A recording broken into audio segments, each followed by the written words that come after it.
നാസയുടെ ചാന്ദ്ര ദൗത്യ ചരിത്രത്തിൽ ഒരു നിർണായക അധ്യായം തുറക്കുകയാണ്. ആർടെമിസ് 2 ദൗത്യം മാർച്ച് 6-ന് വിക്ഷേപിക്കാനുള്ള അവസാനഘട്ട ഒരുക്കങ്ങളിലാണ്. ആർടെമിസ് 2 എന്താണ്? ഈ ദൗത്യത്തിലൂടെ എന്താണ് ലക്ഷ്യം വെക്കുന്നത്? വിശദമായി പരിശോധിക്കാം. ഞാൻ ഗ്രീഷ്മ. നാസയുടെ ഔദ്യോഗിക അറിയിപ്പുകൾ പ്രകാരം 4 ബഹിരാകാശ സഞ്ചാരികളെ ഉൾപ്പെടുത്തി ചന്ദ്രനെ ഒരിക്കൽ ചുറ്റി ഭ്രമണം ചെയ്ത് സുരക്ഷിതമായി ഭൂമിയിലേക്ക് തിരിച്ചെത്തിക്കുന്നതാണ് ഈ ദൗത്യത്തിന്റെ പ്രധാന ലക്ഷ്യം. കഴിഞ്ഞ 50 വർഷത്തിനിടെ മനുഷ്യർ നേരിട്ട് പങ്കെടുക്കുന്ന ആദ്യത്തെ മൂൺ ഫ്ലൈ ബൈ ദൗത്യമായിരിക്കും ഇത്. ദൗത്യത്തിന് മുന്നോടിയായി നടത്തിയ രണ്ടാമത്തെ ഇന്ധനം നിറയ്ക്കൽ പരീക്ഷണത്തിന്റെ ഫലങ്ങൾ നാസയുടെ സാങ്കേതിക വിദഗ്ധർ വിശദമായി വിലയിരുത്തി. ലഭ്യമായ വിവരങ്ങൾ അനുസരിച്ച് 4 അംഗങ്ങളടങ്ങുന്ന ഈ ബഹിരാകാശ യാത്ര ഏകദേശം 10 ദിവസം നീണ്ടു നിൽക്കും.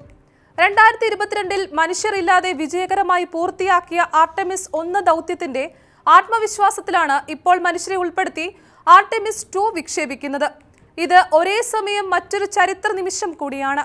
സ്പേസ് ലോഞ്ച് സിസ്റ്റം റോക്കറ്റിലും ഓറിയോൺ ബഹിരാകാശ പേടകത്തിലും മനുഷ്യർ ആദ്യമായി യാത്ര ചെയ്യുന്ന ദൗത്യം എന്ന പ്രത്യേകതയും ആർടെമിസ് 2-വിനുണ്ട്. ഫ്ലോറിഡയിലെ കെനഡി സ്പേസ് സെന്ററിൽ നിന്ന് മാർച്ച് 6-ന് തന്നെ വിക്ഷേപണം നടത്താനാണ് നാസയുടെ ലക്ഷ്യം. ദൗത്യത്തിന്റെ ഭാഗമായി പങ്കെടുക്കുന്ന 3 അമേരിക്കൻ ബഹിരാകാശ യാത്രികരും ഒരു കനേഡിയൻ ബഹിരാകാശ യാത്രികനും 2 ആഴ്ച നീണ്ടു നിൽക്കുന്ന നിർബന്ധിത ആരോഗ്യ ക്വാറന്റൈനിൽ പ്രവേശിക്കും. ചന്ദ്രനെ ചുറ്റാനൊരുങ്ങുന്ന സംഘം ഇതാണ്: നാസയുടെ ബഹിരാകാശ യാത്രികരായ Reid Wiseman, Victor Glover, Christina Koch എന്നിവരും കനേഡിയൻ ബഹിരാകാശ ഏജൻസിയുടെ ബഹിരാകാശ യാത്രികനായ ജെറീമി ഹാൻസെൻ അടങ്ങുന്ന സംഘമാണിത്. മാർച്ച് മാസത്തിൽ വിക്ഷേപണത്തിനായി 5 ദിവസത്തെ പ്രത്യേക സമയജാലകം നാസ നിശ്ചയിച്ചിട്ടുണ്ട്. ആ സമയപരിധിക്കുള്ളിൽ വിക്ഷേപണം സാധ്യമാകാത്ത പക്ഷം ഏപ്രിൽ വരെ കാത്തിരിക്കേണ്ടി വരും എന്നതാണ് നിലവിലത്തെ സാഹചര്യം. നേരത്തെ ഫെബ്രുവരിയിൽ വിക്ഷേപണം നടത്താൻ ശ്രമിച്ചിരുന്നു എങ്കിലും ഇന്ധനം നിറയ്ക്കുന്നതിനിടെ ദ്രവ ഹൈഡ്രജൻ ചോർച്ച കണ്ടെത്തിയതിനെ തുടർന്ന് ദൗത്യം മാറ്റിവെക്കേണ്ടി വന്നു. തുടർന്ന് സാങ്കേതിക വിദഗ്ധർ ചോർച്ച കണ്ടെത്തിയ ഭാഗത്തെ 2 സീലുകൾ മാറ്റി സ്ഥാപിക്കുകയും വ്യാഴാഴ്ച നടത്തിയ പുതിയ പരിശോധന വിജയകരമായി പൂർത്തിയാക്കുകയും ചെയ്തു. അറ്റകുറ്റപ്പണികൾ ഫലപ്രദമാണെന്ന് സ്ഥിരീകരിച്ചിട്ടുണ്ടെങ്കിലും വിക്ഷേപണത്തിന് മുൻപായി ഫ്ലൈറ്റ് റെഡിനെസ് റിവ്യൂ ഉൾപ്പെടെയുള്ള ചില സാങ്കേതിക നടപടികൾ കൂടി പൂർത്തിയാക്കാനുണ്ടെന്ന് നാസയിലെ ലോറി ഗ്ലേസ് അറിയിച്ചു. ശ്രദ്ധേയമായ മറ്റൊരു കാര്യം, കമാൻഡർ റെയ്ഡ് വൈസ്മാനും മറ്റ് 2 സഹയാത്രികരും വ്യാഴാഴ്ച നടന്ന നിർണായക പരിശോധനകൾ നേരിട്ട് നിരീക്ഷിച്ചു എന്നതാണ്. 1972-ൽ അപ്പോളോ 17 ദൗത്യത്തോടെ അവസാനിച്ച നാസയുടെ ആദ്യ ചന്ദ്ര പര്യവേഷണ കാലഘട്ടത്തിന് ശേഷം ചന്ദ്രനിലേക്ക് വീണ്ടും പറക്കുന്ന ആദ്യത്തെ മനുഷ്യ സംഘമായിരിക്കും ആർടെമിസ് 2-വിലെ ഈ ബഹിരാകാശ യാത്രികർ. അതിനാൽ തന്നെ ഈ ദൗത്യം ശാസ്ത്രീയ നേട്ടങ്ങൾക്കൊപ്പം മനുഷ്യൻ വീണ്ടും ചന്ദ്രയാത്രയുടെ വഴിയിലേക്ക് മടങ്ങുന്ന ചരിത്ര നിമിഷമായി രേഖപ്പെടുത്തും. മനുഷ്യരെ വീണ്ടും ചന്ദ്രനിലേക്കും അതിനപ്പുറം മാർസിലേക്കുമുള്ള ദീർഘകാല ലക്ഷ്യങ്ങളിലേക്കുള്ള നിർണായക ചുവടുവയ്പ്പാണ് ആർടെമിസ് പദ്ധതി. ആർടെമിസ് 2 എന്താണ്? ആർടെമിസ് 2 ഒരു മനുഷ്യസഹിത പരീക്ഷണ ദൗത്യമാണെങ്കിലും ഇതിൽ ചന്ദ്രനിൽ ഇറങ്ങൽ ഉണ്ടായിരിക്കില്ല.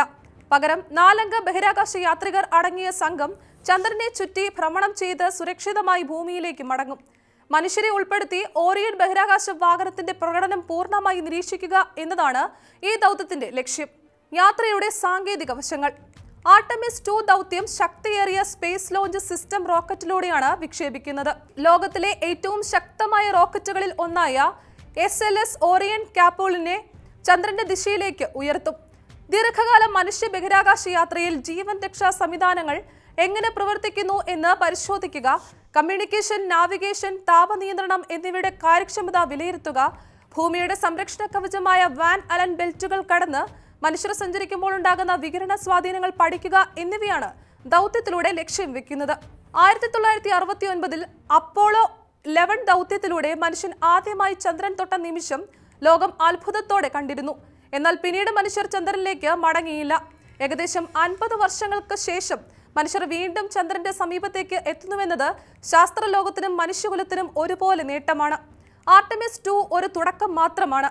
ഇതിനുശേഷം ആർടെമിസ് 3 ദൗത്യത്തിലൂടെ മനുഷ്യരെ വീണ്ടും ചന്ദ്രനിൽ ഇറക്കുക, ആദ്യമായി ഒരു സ്ത്രീയും ഒരു വർണ്ണ വ്യത്യസ്തനായ വ്യക്തിയും ചന്ദ്രനിൽ കാലുകുത്തുക, ചന്ദ്രന്റെ ദക്ഷിണ ധ്രുവ മേഖലയിൽ സ്ഥിരമായ മനുഷ്യ സാന്നിധ്യത്തിനുള്ള ഒരുക്കങ്ങൾ, ചന്ദ്രനെ ഒരു സ്റ്റോപ്പിംഗ് പോയിന്റായി ഉപയോഗിച്ച് മാർസ് ദൗത്യങ്ങൾക്ക് വഴിയൊരുക്കൽ എന്നിവയാണ് നാസ ലക്ഷ്യം വെക്കുന്നത്. ആർടെമിസ് 2 ദൗത്യം വെറും ഒരു ബഹിരാകാശ യാത്ര മാത്രമല്ല, അത് മനുഷ്യന്റെ അന്വേഷണ മനസ്സിന്റെയും ശാസ്ത്രവിശ്വാസത്തിന്റെയും ശക്തമായ പ്രതീകമാണ്. 50 വർഷത്തെ ഇടവേളയ്ക്ക് ശേഷം മനുഷ്യൻ വീണ്ടും ചന്ദ്രനിലേക്ക് നോക്കുമ്പോൾ അത് ഭൂമിയിൽ നിന്നുള്ള ഒരു യാത്ര മാത്രമല്ല, ഭാവിയിലേക്കുള്ള ഒരു വലിയ ചുവടുവെപ്പ് കൂടിയാണ്.